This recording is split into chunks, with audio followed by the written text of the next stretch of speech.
We ready? Call to order. I guess, yeah, I need to get this back. Roll call. Kip Andrews, Present. Carly White Gonzalez, Devon Wells, Sam DiViterio, Here. Steve Leon. Here. Everybody stand, please, for the prayer. We're going to do the public hearing. It might be a little rocky tonight, but we'll get there. It's all good. We'll get to the finish line. We'll give everybody their exercise. Oh, yeah. Want to make sure everybody was awake. Yeah. All right. All right. So we'll just call for the public hearing. Call for the public hearing.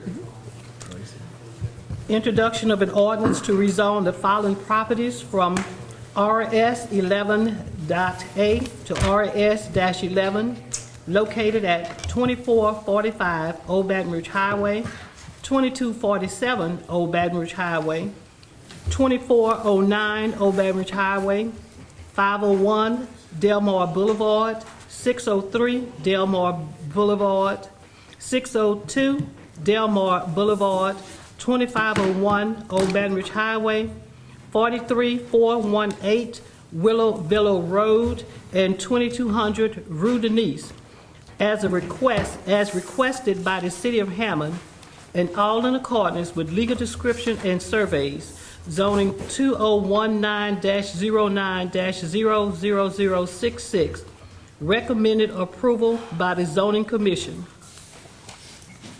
Good afternoon and happy Thanksgiving, everybody. Thank you. So I'm here to represent the Zoning Commission, and they recommended approval for all these properties to rezone from RS11A, which currently allows placement of mobile homes, to the RS11 that does not allow placement of mobile homes. One property that's on the Villa Road was located in Mr. Devon's district, and the remaining properties are in District 4. And we're asking to rezone these strictly not to allow placement of mobile homes. That's the only change. The lot sizes stay the same. Setback requirements stay the same. And we're asking for this rezoning request to be approved. Thank you. Anyone from the public here to speak on this? All right.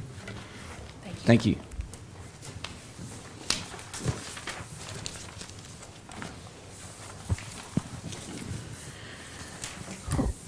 All right. Everybody wants to stand for the prayer now? Hang on just a second. We need to do a call to order for the meeting. Okay. Third time's a charm. All It's all right. good. It's all good. Call to order. And then we'll do a roll call. Roll call, please. Kip Andrews, Present.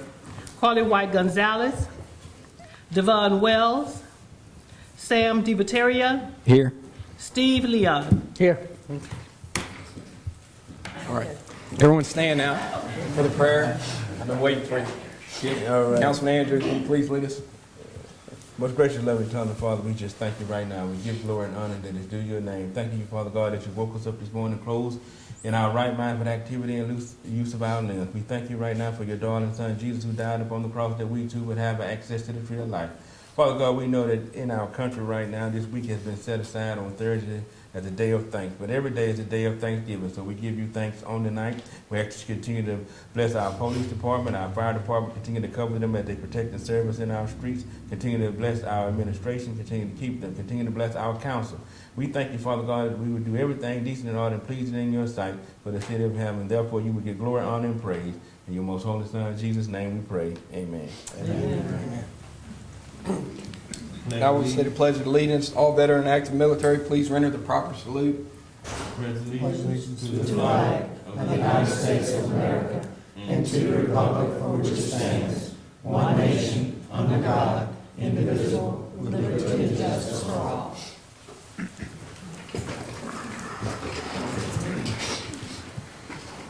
All right. Any new council reports? Steve?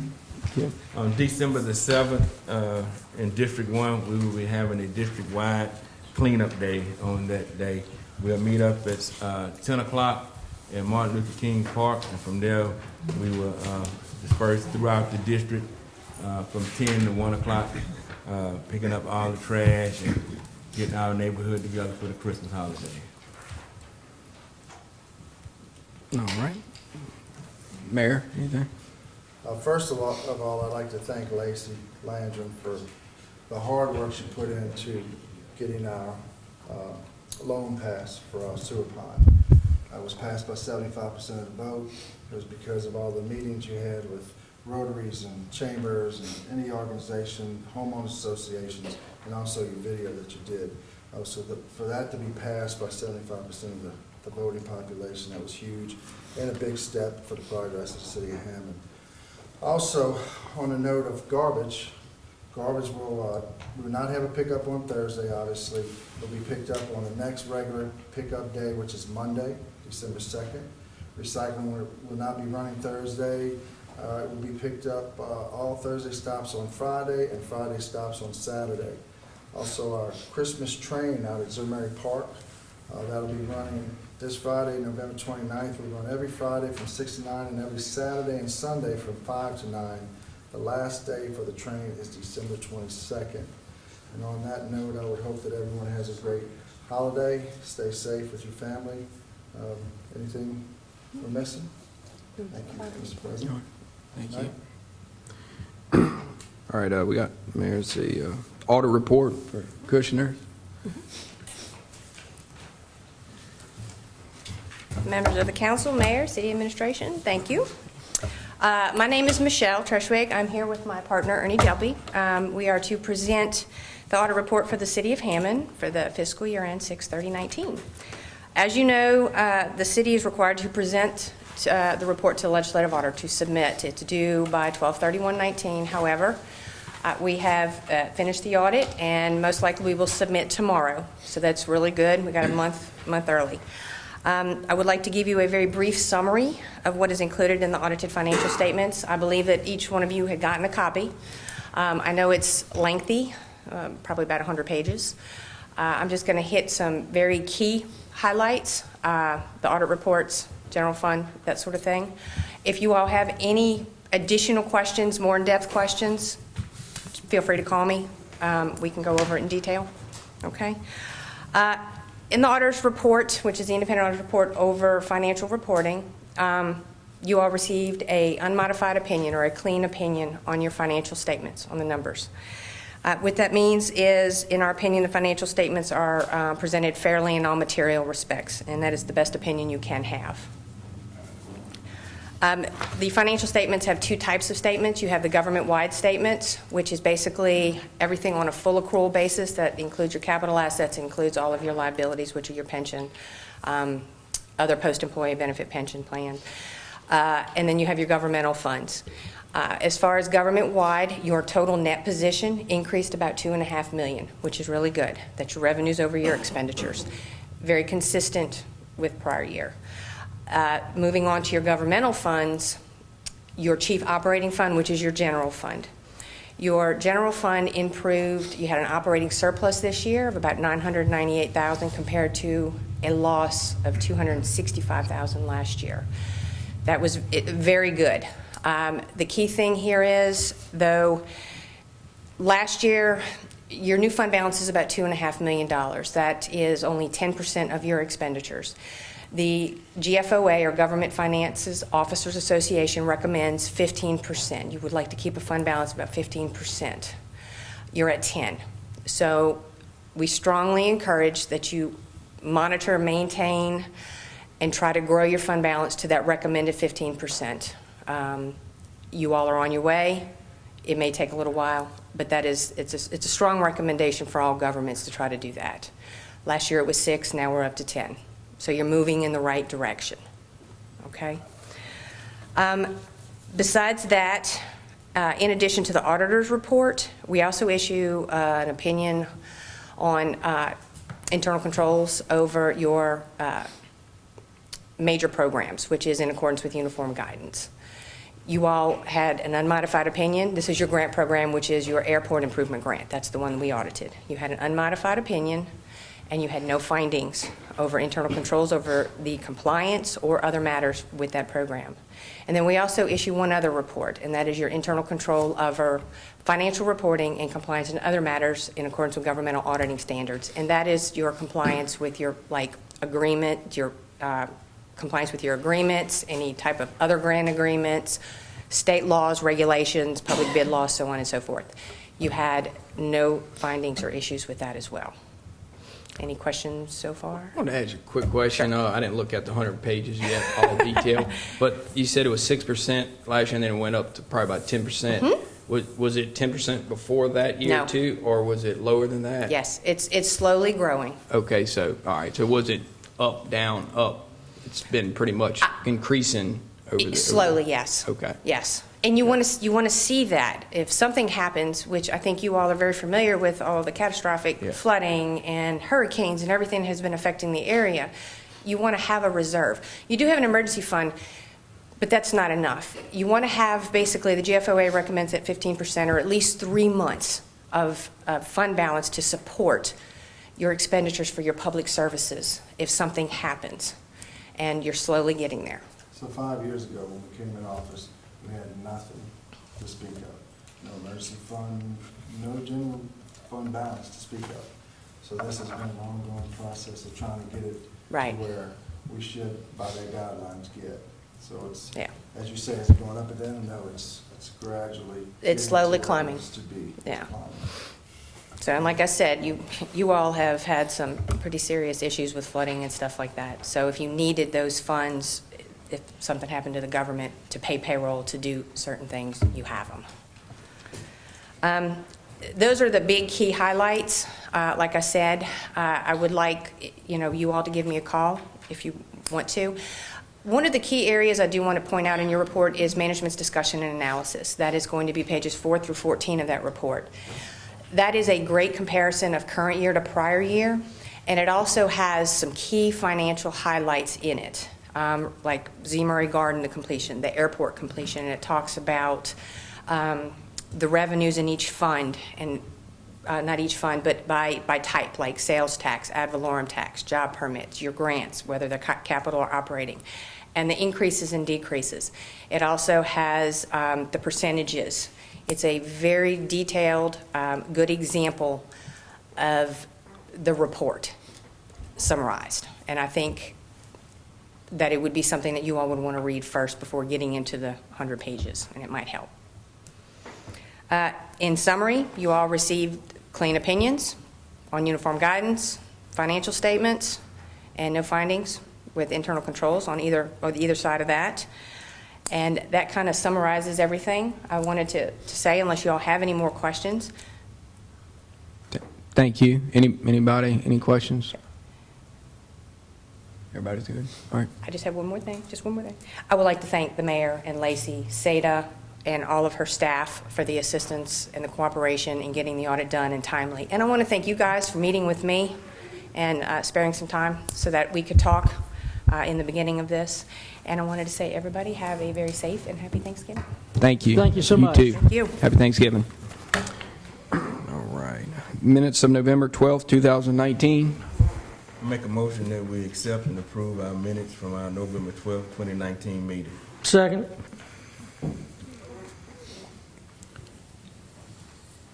Kip Andrews, Aye. Sam DiViterio,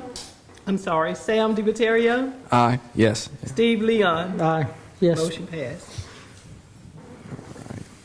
All right. On to old business.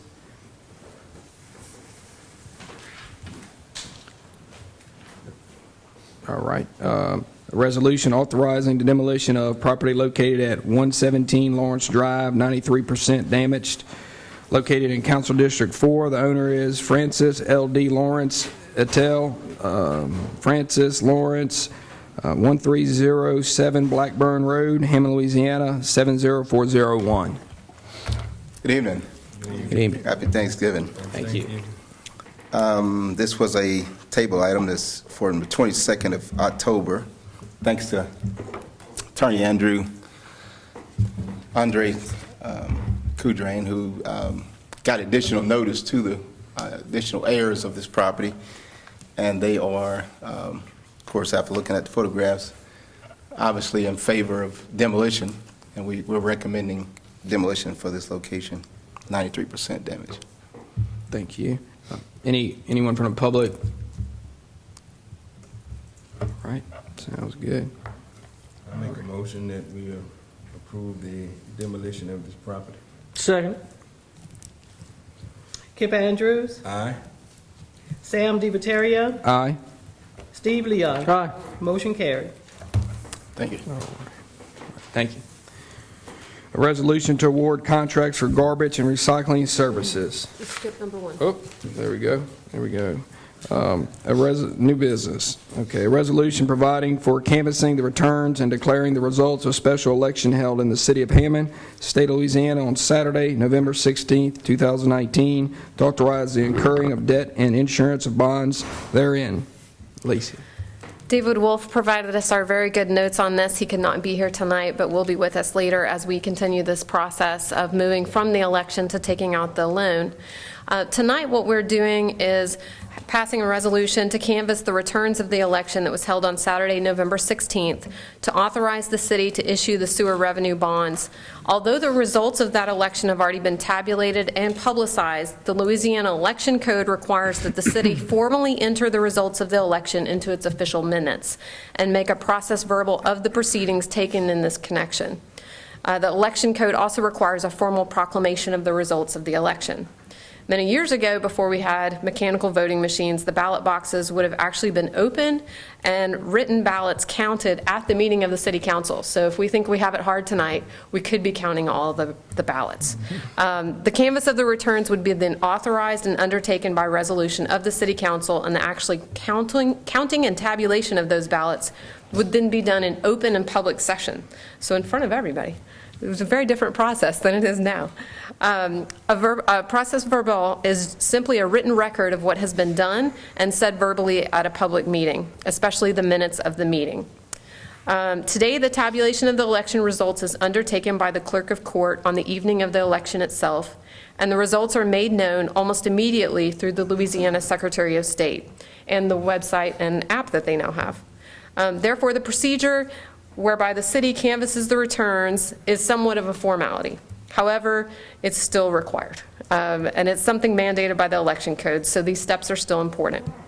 In summary, this is simply a portion of the minutes, neither a resolution nor an ordinance, whereby the total votes, including the absentee votes, will be entered into the permanent records, which is the minute books of the city. The portion of the minutes will then be filed and recorded with the Secretary of State and with the Tangipahoa Parish Clerk of Court. Therefore, a motion is in order at this time to adopt the resolution and to authorize the canvassing of returns. I will also say that we received the formal returns today in mail from Clerk of Court Gary Stanga's office.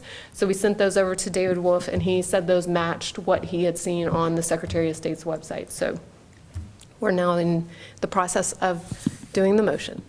And Lacey, why don't we attach that, the correspondence with the actual Sure. vote count? We'll include that Yeah. in minutes. Okay. I make a motion that we accept. Second. Kip Andrews, Aye. Sam DiViterio, Aye. Steve Leon. Aye. Motion carried. Thank you. Let's see. All right. A resolution to award contracts for garbage and recycling services.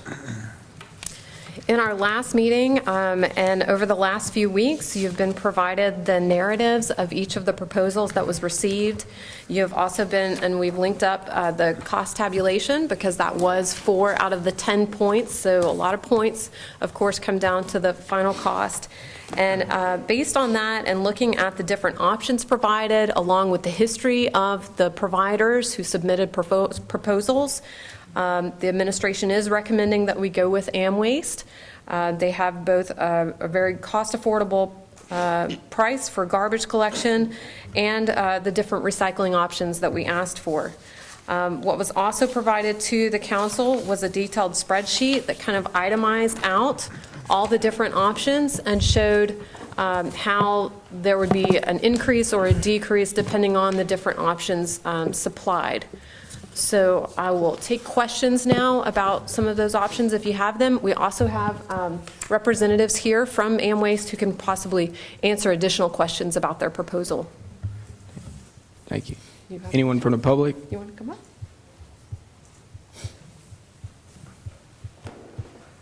(2009) Carbon Road, Hammond, Louisiana. Ivan Sino. I just wanted to know, would they provide like a trash can when they pick up? That was one of the options that we asked for costs on. It would cost more per month to have that trash can provided. So, but that was one of the options that they're now trying to figure out which one will be best for the public. Okay, thank you. Any other questions from the public?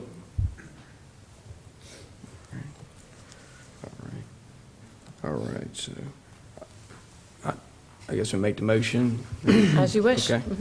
I'd like to make a motion to accept, or as I don't know if that's right or not, accept AmWaste garbage 2 times a week and AmWaste can plus 190 recycling, no curbside. Is that how I would say that? Okay. That is how you would say that. With can. Yeah, with can, yeah. So it would be 2 times a week, 2 times a week, and the AmWaste can. yeah. The AmWaste provides the can, like Yeah. you were asking, and that there would be no curbside recycling. That would instead move to a single drop-off location at the 190 facility. Can we, Yeah. before we vote, can we ask questions now, or is it? Well, you really need a second to have a motion. Yeah. Okay. Okay, so we currently have curbside pickup for recycling. That's correct. If we go to a drop-off, is the city going to have to maintain the drop-off? Are we going to have to staff that, and how much is that going to cost? Yes, so on your worksheet, we did a little bit of math for that. AmWaste also provided us some cost for the roll-off container itself. And then, so the roll-off container itself was quoted at $102.03 per month. Then if we emptied that, let's just say 4 times a month, they gave us both the cost per time, which was around $374, and then if we did it 4 times a month, let's just even it out, call it $1,500 a month. So if we add that together, we're looking somewhere around $1,600 a month to have the service out at 190. Then if we divide that by the number of residents who would be served in that and get a cost per resident of what we would bill, we come closer to about 27 or 28 cents. We would recommend doing 50 cents or so because we have to factor in the city labor and the other costs that we might need to improve that area. So if we needed to lay down extra concrete pads or if there's other equipment that we might need to install, the city would have to establish a collection schedule for that. So how many hours we would dedicate to that, whether those would be later hours that are offered during the week or whether those would be Saturday hours or Saturday only hours. We would need to talk through those different options. You would So- consider the cheaper Yeah, so to simple. do the hauling out to one another. So simplifying it, compared to curb and putting it in one destination spot, it's a pretty significant amount where we would be saving. And do you have an estimated, just for the public, like an estimated, like kind of rough value? So the comparison that I can provide you is Yeah. that if you do the 190 facility, which means that everybody brings their recyclables to 190, which is similar to what the parish is offering now. Yeah. Then that runs about 50 cents a household. Yeah. If you do continue the curbside recycling, which is they get their cart and they push that out, and that's all they have to do once a week, that's picked up, that cost is $4.94 per household a month. So it's substantially lower, exactly, yeah, okay. And let's see, what else I want to ask? Yeah. And if I say anything that doesn't sound like what you proposed at all, please speak up. It's nice to have them here too. So just to be clear, on the motion that's currently on the table, what would be the monthly cost? Because on here, on your spreadsheet, it's showing 1208 for 2 times a week collection, and contractor provides and maintains carts and cans. Right, if you take that all the way across, so it would be $12.08 for the garbage portion of that, for the twice a week with the contractor providing the can. It would be 50 cents essentially to each customer for the roll-off container and the recycling out at $1.90. The subtotal there is $12.58. We're proposing $1.50 in terms of a city fee. That will also cover any kind of cost escalation of this contract since we're signing this for 4.5 years. So often there are landfill charges that increase, or the contractor comes back and says, listen, we can't produce it for this cost anymore, and we have to absorb some type of increase there. So that $1.50 would help cover that. It also covers if resident, let's say, moves out and doesn't pay their last water and sewer garbage bill. It helps cover that. And then it helps cover when the city picks up the dumped areas. So if the contractor is unable to do so, or if it's like totally outside of their contract parameters, it helps the city pay for that cost of the equipment and the labor to pick up those other items, such as refrigerators and some of our bigger stuff. So the overall cost per customer per month is $14.08, which would be a decrease of $1.85 per month as compared to the current bill. So basically, we're saving less than $2 to not have curbside pickup and to put your stuff in your car, or because most people don't have a truck, and drive it out to 190 to drop it off. That's correct. That's correct, in that scenario. And I think that scenario, the other cost difference there was that, as he had just suggested and asked, the contractor would be providing the new garbage carts. So we wouldn't have mismatched carts everywhere. We'd have the same cart using... And maintaining it as well, I guess. That's If correct. something happened to the can, they would Right. replace it. Right, I within guess, yeah. within reason. With reason, if yeah. somebody's like setting their garbage on fire, they Yeah. probably wouldn't. And they do would that. be the right size and Yes. durable and dirty, and you wouldn't have cans blown down the street. And What size container is being proposed? We asked for 95, I think is what your standard, yeah, 95. And that is a large, just to give you an idea.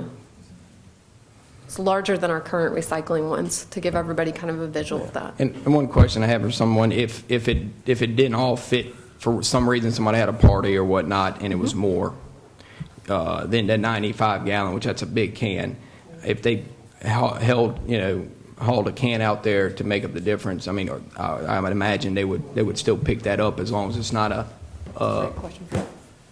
I'll let an everyday. State your name and address. Randy Lee, 732 East Railroad, Independence, Louisiana. Yes, Counselor, to answer your question. Okay. Our current service provides for bulk and brush and white goods, and because we'll be utilizing a rear load type vehicle, we currently pick up everything. So Okay. the cart will be a convenience and for the residents, very nice convenience. Yeah. And if there's volume outside the container, it will be picked up. Any other big issue that's changing in contract? Everything's pretty much the same schedule as prior contract? Yes. So it would be the same schedule. We may, nail that down, of course. I don't know if there would be a change in terms of what your garbage day or your recycling day might be, but it would be the similar. So if you go with the garbage collection twice a week, you'd have a pickup early in the week, and then you'd have a pickup late in the week. And if you decide to choose the curbside recycling, it would still just be once a week pickup. The first option there, if you chose to do exactly what we're doing now, which is garbage pickup 2 times a week, and the residents provide the can and maintain that can, plus the curbside recycling, then you're looking at an increase of $1.14 per household per month. But if you go with the one that's the motion that you have on the table right now, which was garbage twice a week, they provide the can and maintain that can, and then the recycling is out at $1.90 with people having to transport that. You're correct, Councilman Leon. Then that's a decrease of $1.85. And another note I wanted to ask, well, I think I was told somewhere that recycling has changed a little bit as far as what they're actually recycling now as opposed to prior. They're recycling less. They're carrying more to the dump. That's actually, people think they're recycling, but it's actually going out to So the dump. approximately, from what I'm understanding, correct me if I'm wrong, thought it was a little higher. It's about 50% of what people put in their recycle bin goes to the dump. Exactly. So it's And that's primarily because they're putting things that are not recyclable. Yes. So I know that part of the proposal that Amway's provided does include kind of an outreach and education process. They have flyers and other things that we can help facilitate by posting on our website or working through Keep Hammond Beautiful and some other groups to help educate people. But overall, you're correct. There's been a drastic shift in the market. Recycling used to be a very profitable space, and it is not right now. China changed the regulations of what they accept and said, we're not taking a lot of your stuff. And the other misnomer that I think is out there is people have wishful thinking. Recycling sounds good, it feels good, and so you even put sometimes clothes in there thinking that's going to be recyclable, when it's just not. Or you put a pizza box in there thinking that's mostly cardboard, it should work, but it's greasy and it contaminates everything. Or you put your plastic grocery sacks from the store thinking, okay, it's just holding stuff and it's plastic, but that jacks up their equipment and messes up the whole sorting process too. So it's, if we, in any way, we need to do more education and outreach about what is actually recyclable. The main difference between this contract that we're proposing versus what we have had is there will be no more glass recycled in the contract in any case. So whether it's in curbside or goes out to 190, glass will not be taken. And I guess we would manage it. It'd be easier to manage if it's going to one-stop location as far as if they're dropping off recycled items that aren't really recyclable, then you can educate the public when that doesn't go here in this recycle bin, or are they just throwing it in there, or they're going to have somebody? We will have someone manning that area, and that was a large discussion that we had with several different people. In the best practices, you have staff that manage that space so that it doesn't become just a dumping space. Okay. So in our space out at 190, should we go with that option, there will be city staff there anytime we're open and offering that. And that's why I'm saying too that we need to have a conversation, if we go that way, what those hours would be, what would be convenient, and especially during a transition time, should we decide to move from curbside to one single facility. And when would this go in effect if this motion did pass? When would all this change go in effect? This contract starts January 1st, 2020. Okay. So right after Christmas holidays, we'll go through that portion, and then January 1 would be our new contract. And the cans, as far as the cans go, or how are they dropped off, they're picked up? How does that work? They'll be on site at each home prior to the first service day of January. We'll have them on site into December. We've already got crews designated and prepared for assembly and delivery. Would request a location within the city to ship them to and to work from. It'll only be about 4 days, but we'll clean up the plastics and what's left over. It just makes it more efficient for us and allows us to get them out timely. Thank you. Yes, sir. Thank you. Well, anybody else have any questions from the public on any of the issues? All right. I'll second the motion.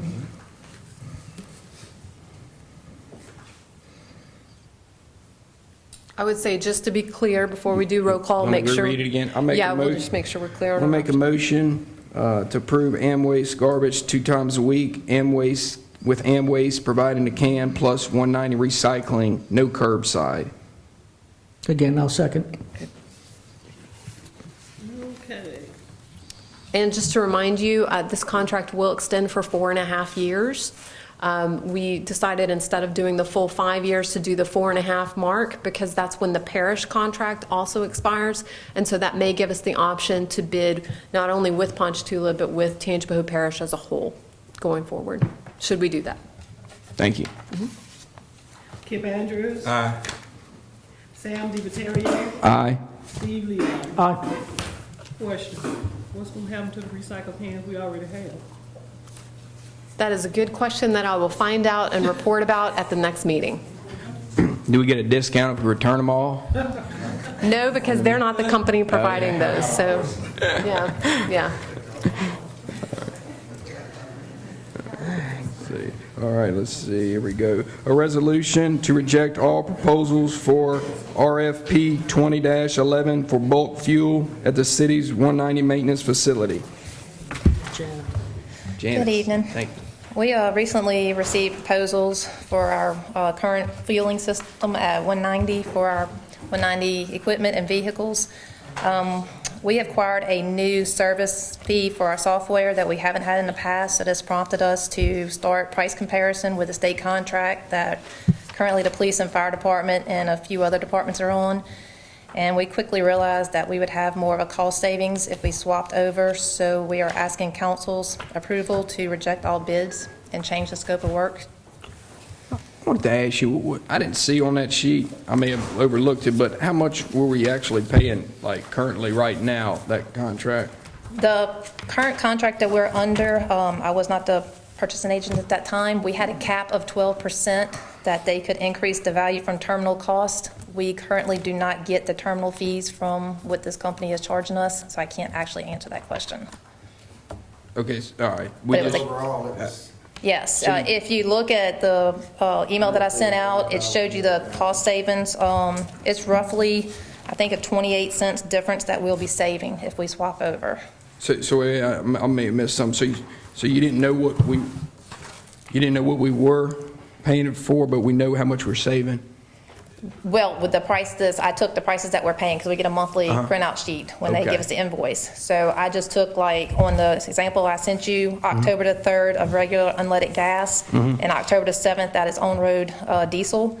I gave you the prices that we're currently paying for the company that we currently have, Lord Oil, and I compared them to what's the state contract pricing. And if you see the difference after the credit we receive at the on-site fueling, which would be at 190, is $2.25. You round up to $2.26. If we go to a fueling station, at the station would pay $2.15, but at the end of the month when we get our billing, they gives our discounts and we end up actually paying $1.96. Plus, we get a cent off of that actual fee at the pump. Yeah. So overall, we're saving because at 190, we pay for our own maintenance of the pumps. Yeah. Which we do not do at a fueling station. So, and the additional $8,400 we don't have to pay at a fueling station. So did we, how many gallons are we pumping? Do you know how many gallons we're pumping a month? I did a estimate of last year's fuel usage. I was doing the price comparisons. I think it was around 55,000. Last year, we used 53,331 gallons. Okay. That's both on-road diesel and gasoline combined. And that's not all the city employees? No. That's just a percentage? That's of what just our could- 190. That's Yeah. Parks and Grounds, street, water and sewer, and airport. Okay, all right.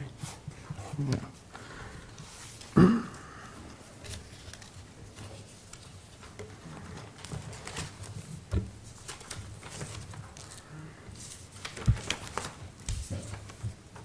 Any other comments? Motion to approve? Second. Kip Andrews, Aye. Sam DiMateria, Aye. Steve Leon. Aye. Motion carried. All right. A resolution to add additional vehicles to the state contract pricing for fuel services. I'm asking to add on our 190 location, which would be our street department, water and sewer, parks and grounds, garage, and airport, to our current state contract that we have the fire department, police department, recreation, and building department on. It is estimatedly roughly at 105 vehicles and equipment and maybe 85 PIN numbers for employees. And the state contract right now exempts us .183 in taxes and discounts us 1 cent per gallon on gasoline. It exempts us .243 in taxes and discounts us 1 cent per gallon for diesel.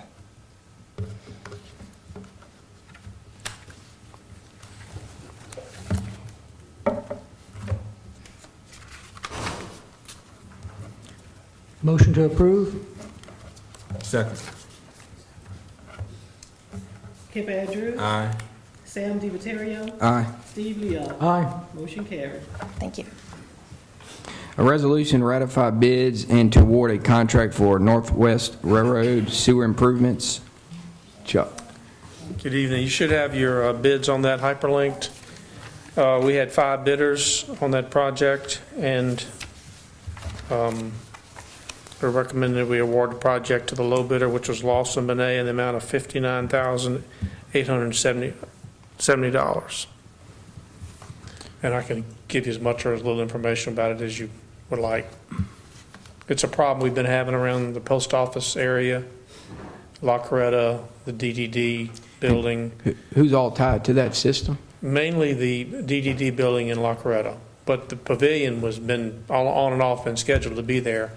And this started as a problem about a year ago, and thought we could kind of work our way through it, and guys gotten to where he's pulling his hair out. He's over there 3 times a week rodding the sewers out, because the sewer now ties into a very shallow manhole in front of Brady's. So we're going to route the sewer to Oak Street, from Railroad to Oak Street, and get them out of that problem, because they can't keep it clean. It's so flat, it doesn't have any flow to it. Chuck, just to be clear, I noticed on there that you mentioned the pavilion. We don't know where the pavilion's going to be, so that's just an added fun thing. I'm not trying to throw that at anybody, Okay. but that was, I'm just the saying initial that- impetus was the pavilion was going to really mess us up. The main But it purpose. doesn't matter, because they're having a problem with nothing there, so we That's have what to I'm do saying. something. So this is to correct the current problem. That's correct. If the pavilion happens there, so be it. So be it. If We'll not, we can it's handle not going it. to change the scope of work. Absolutely. It's not going to change price. It's not going to change anything. That's The correct. main Has thing nothing to do here with it. is that it is the end of the line going toward Brady's and the Crescent is flat, and it has trouble. So it doesn't flow. There's no They gravity. they can't flow flush to it. toilets, they can't wash anything. Thank you, Chuck. Make a motion to approve. Second.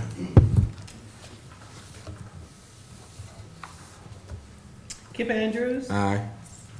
Sam DiViterio. Aye. Steve Leo. Aye. Motion carried. A resolution to ratify bids to award a contract for sewer extension Pride You Drive. skipped We one. skipped one. Man, I'm trying to get out of here, I guess. All right, a resolution. We appreciate that. Yeah, a resolution to approve budget change Form 20-03 to transfer $9,770 from odor control at lift station, Project 11703, to Club Deluxe Sewer Improvements, Project 11915, and to rename the project Northwest Railroad Sewer Improvements.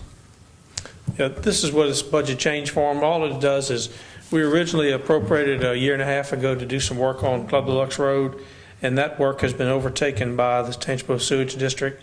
So luckily, we can do what we need to do on Northwest Railroad without any appropriating any new funds. We'll take an old project that we're not going to actually do the work, because the Sewer District has taken over that problem, and we'll now have our funding to do the Northwest Railroad work. So that's what this basically just cleans it up from an accounting standpoint. Motion to approve. Second. Kip Andrews. Aye. Sam DiViterio. Aye. Steve Leo. Aye. Motion carried. Resolution to ratify bids and to award contract for sewer extension Pride Drive. Heidi.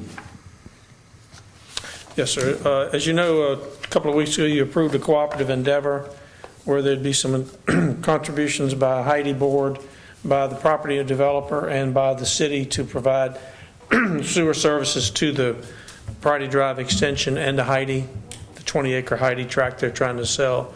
There was a commitment made in 2006 to provide utilities when the developments took place, and those developments now are underway. So we do have somewhat of an obligation. And I think the city has appropriated $35,000, and then there's $70,000 comes from the other two parties.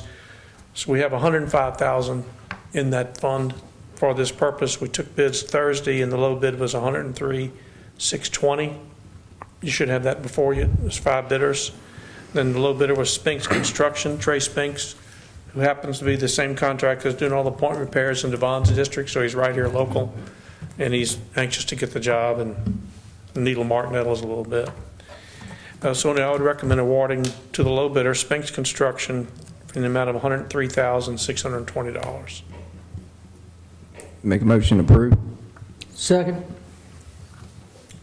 Kip Andrews, Aye. Sam DiViterio, Aye. Steve Leon. Aye. Motion carried. A resolution accept work as substantially complete on canal improvements from year 2019, project number 420-11910, commencing the 45-day lien period and withholding 10% retainage. Because this project was delayed for the expansion of the pedestrian bridge, which had to be fabricated and installed, and all that work's complete, sidewalk's finished, and the bridge is open. So now people can use that and get off J.W. Davis and get on the pedestrian, the sidewalk, actually go all the way to Hammond Square Mall now, because that sidewalk starts at Coleman and goes all the way up pedestrian, or all the way down J.W. Davis on the east side, crosses two bridges, and then you get on the other side of C.M. Fagan, and there's a sidewalk on C.M. Fagan all the way to the mall. So this is an acceptance of that work. We wanted to get it done since the kids are out of school this week and not wait. And they finished actually today. So we are recommending formal acceptance of the work is complete. Make a motion to approve. Second. Kip Andrews, Aye. Sam DiViterio, Aye. Steve Leon. Aye. Motion carried. Thank you. Thank you, Chuck. Thank you, Chuck. Final adoption of ordinance to rezone the following properties from RS-11A to RS-11 located 2445 Old Baton Rouge Highway, 2247 Old Baton Rouge Highway, 2409 Old Baton Rouge Highway, 501 Delmar Boulevard, and 603 Delmar Boulevard, and 602 Delmar Boulevard, 2501 Old Baton Rouge Highway, 43418 Willow Villa Road, and 2200 Rue Denise, as they requested by the City of Hammond, and all in accordance with legal descriptions and surveys.